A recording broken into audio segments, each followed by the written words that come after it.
Hello दोस्तों, बेलिज्म academy YouTube channel में आपका फिर से बहुत बहुत स्वागत है। दोस्तों, आज के इस वीडियो में हम मोस्ट इम्पॉर्टेंट क्वेश्चंस को सॉल्व करने वाले हैं जो कि आपके यूपी टेट, सुपर टेट, साथ ही साथ आपके लेखपाल एग्जाम के लिए मोस्ट इम्पॉर्टेंट है। दोस्तों, इस वीडियो में मैंने सारे क्वेश्चन सेलेक्टेड लिए हैं जो कि आपके सिलेबस पर बेस्ड होंगे, साथ ही साथ आपके प्रीवियस क्वेश्चन पर बेस्ड होंगे। तो वीडियो को ध्यान से देखिएगा और वीडियो के लास्ट मुझे जरूर बताइएगा कि आज के इस वीडियो में आपके कितने क्वेश्चन सही हुए। तो बिना देरी करते हुए चलिए शुरू करते हैं सबसे पहले क्वेश्चन से। सबसे पहला क्वेश्चन है, प्रधानमंत्री पद से त्यागपत्र देने वाले प्रथम व्यक्ति कौन थे? ऑप्शन आपके सामने Indira Gandhi, option B Vishwanath Pratap, option C Rajiv Gandhi या फिर ऑप्शन डी मोरारजी देसाई।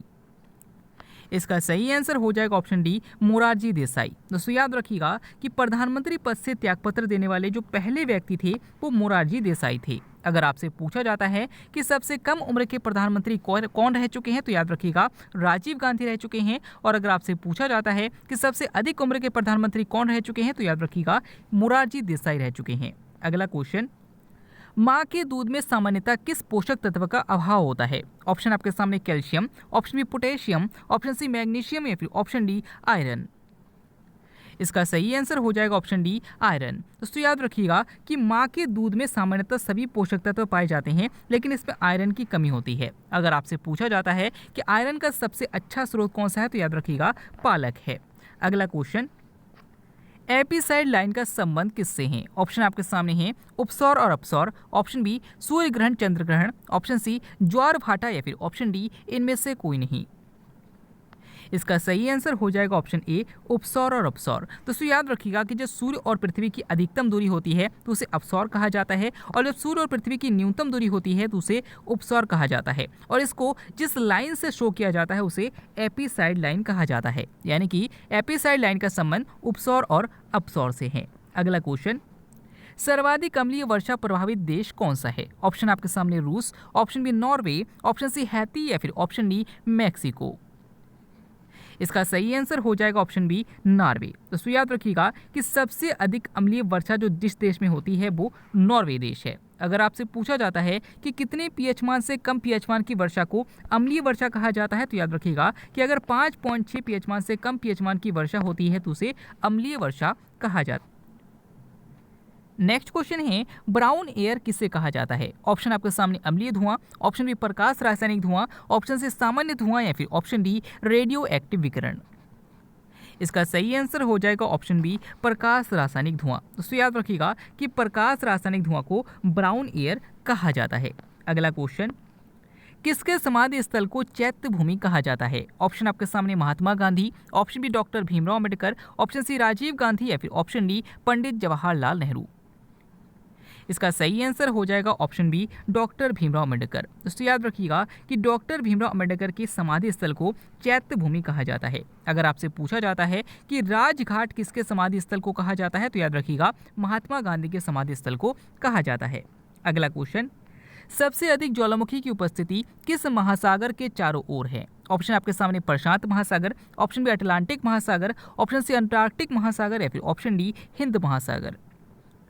इसका सही आंसर हो जाएगा ऑप्शन ए प्रशांत महासागर। दोस्तों, याद रखिएगा कि प्रशांत महासागर के चारों ओर सबसे अधिक मात्रा में ज्वालामुखी पाए जाते हैं, इसीलिए इसे रिंग ऑफ फायर भी कहा जाता है। तो याद रखिएगा प्रशांत महासागर इसका सही आंसर हो जाएगा। अगला क्वेश्चन, किस लोहा अयस्क में लोहे के गुण विद्यमान होते हैं? सॉरी, यहाँ पर आपके क्वेश्चन में होना चाहिए कि किस लोहा अयस्क में चुंबकत्व का गुण पाया जाता है। तो याद रखिएगा इसका सही आंसर हो जाएगा ऑप्शन बी मैग्नेटाइट। दोस्तों, याद रखिएगा कि मैग्नेटाइट एक ऐसा लोहा अयस्क है जिसमें चुंबकत्व का गुण पाया जाता है। अगला क्वेश्चन, भोजन का पाचन कहाँ से प्रारंभ हो जाता है? ऑप्शन आपके सामने मुख से, ऑप्शन बी आमाशय से, ऑप्शन सी यकृत से या फिर ऑप्शन डी छोटी आंत से।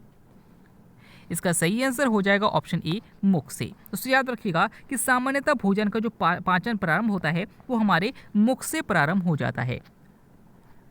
नेक्स्ट क्वेश्चन है, प्रथम एंटीबायोटिक के खोजकर्ता कौन है? ऑप्शन आपके सामने है Louis Pasteur, option B William Harvey, option C Edward Jenner या फिर ऑप्शन डी अलेक्जेंडर फ्लेमिंग। इसका सही आंसर हो जाएगा ऑप्शन डी अलेक्जेंडर फ्लेमिंग। दोस्तों, याद रखिएगा कि पेनिसिलिन की खोज अलेक्जेंडर फ्लेमिंग ने की थी और इन्होंने ही प्रथम एंटीबायोटिक की खोज की थी। अगर आपसे पूछा जाता है कि रुधिर परिसंचरण तंत्र की खोज किसने की थी तो याद रखिएगा विलियम हार्वे ने की थी। अगर आपसे पूछा जाता है कि चेचक के टीके की खोज किसने की थी तो याद रखिएगा एडवर्ड जेनर ने की थी। अगला क्वेश्चन, किस ग्रंथि में आयोडीन की उपस्थिति होती है? ऑप्शन आपके सामने थाइमस ग्रंथि, ऑप्शन बी थायराइड ग्रंथि, ऑप्शन सी अधिवृक्क ग्रंथि या फिर ऑप्शन डी अग्न्याशय ग्रंथि।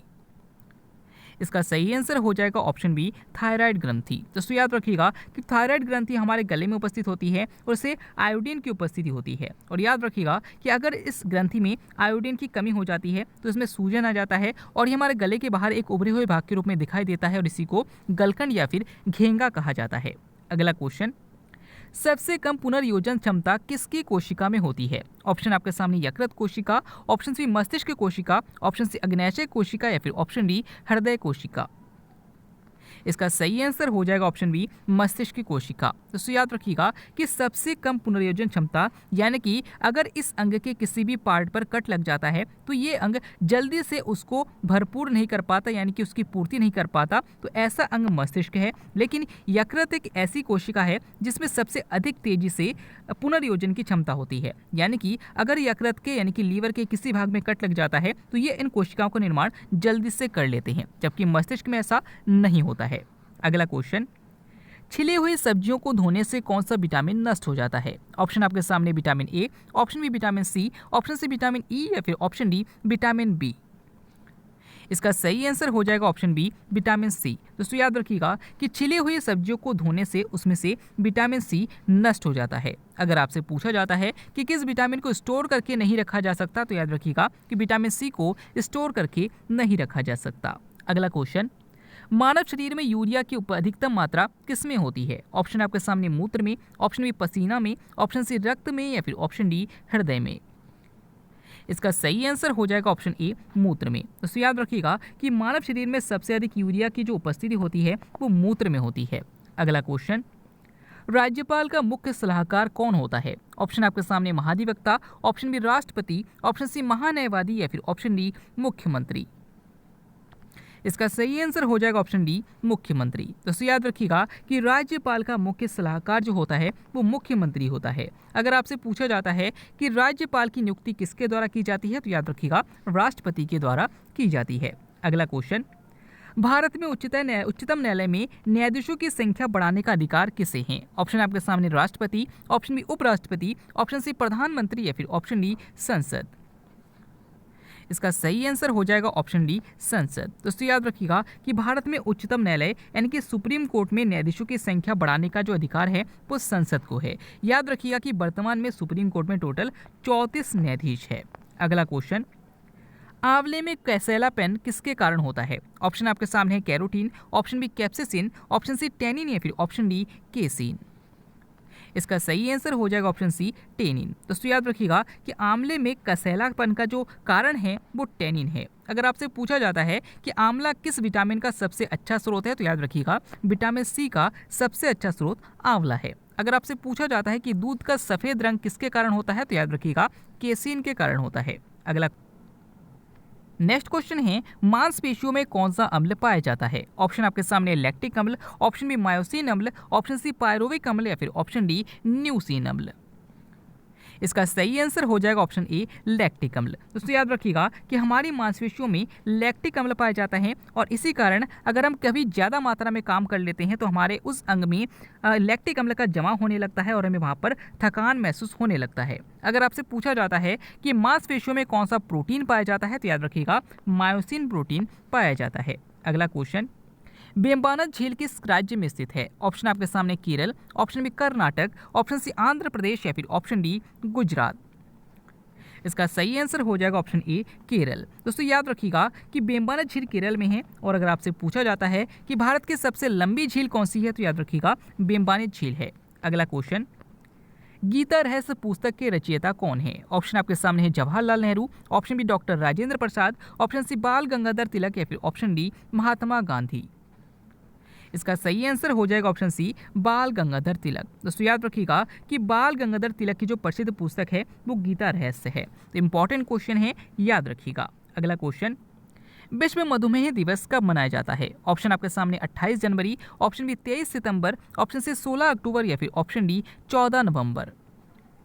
इसका सही आंसर हो जाएगा ऑप्शन डी 14 नवंबर। दोस्तों याद रखिएगा कि 14 नवंबर को ही विश्व मधुमेह दिवस मनाया जाता है और 14 नवंबर को ही बाल दिवस भी मनाया जाता है। अगला क्वेश्चन, प्रथम एंटीबायोटिक की खोजकर्ता कौन है? ऑप्शन आपके सामने Louis Pasteur, option B William Harvey, option C Edward Jenner या फिर ऑप्शन डी अलेक्जेंडर फ्लेमिंग।